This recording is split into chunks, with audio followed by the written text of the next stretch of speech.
Das Altern unseres Körpers ist unvermeidbar. Doch es gibt Menschen, die langsam altern und länger gesund bleiben. Wie zum Beispiel Jean-Louise Calment. Sie ist der älteste Mensch, der jemals registriert wurde. Im Alter von 85 Jahren begann sie mit dem Fechten.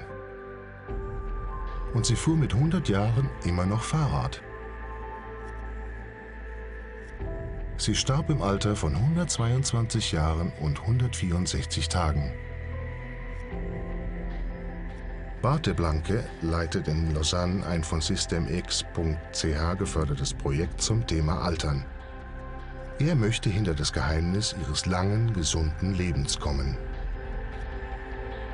Profiter d'une vie longue et saine dépend de chance, manière de vivre et de gènes.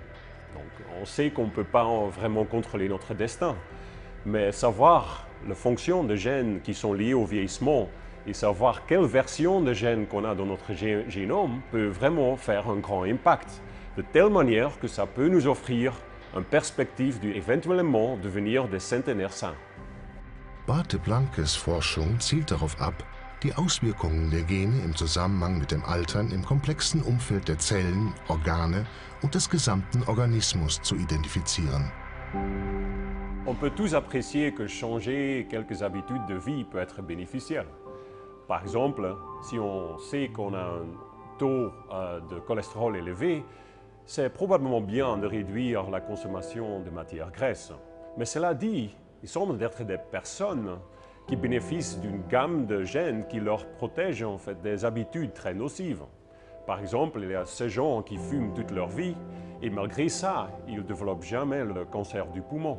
Et c'était d'ailleurs vrai en fait pour Madame Louise Calment aussi. Et ça, c'est vraiment un mystère.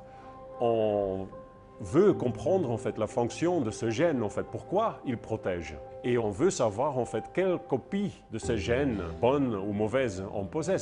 Et comme ça, on peut changer notre manière de vivre ou même en fait utiliser quelques traitements pour que ça peut être un effet bénéficiel sur notre santé.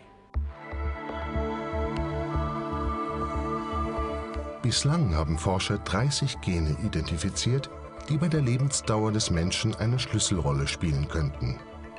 Der nächste Schritt besteht nun darin, ihr Verhalten und ihre Auswirkungen in der Zelle zu eruieren. Beim Menschen ist das nahezu unmöglich, denn er hat eine lange Lebenserwartung. Zudem wird er in unterschiedlicher Weise über Jahrzehnte von seiner Umwelt beeinflusst, je nachdem, was er isst, wie die Luft ist, die er atmet und wo er lebt. Heureusement, on a l'opportunité et la chance de pouvoir travailler avec des modèles animaux parce que ça peut être surprenant, mais les souris, mais aussi même les vers et les mouches possèdent des gènes similaires aux nôtres, les humains, qui ont aussi en fait un effet sur le processus de vieillissement. Et ces animaux-là, on peut les élever dans des environnements très standards et ça nous permet de vraiment étudier d'une manière beaucoup plus simple le rôle de ces gènes dans le vieillissement.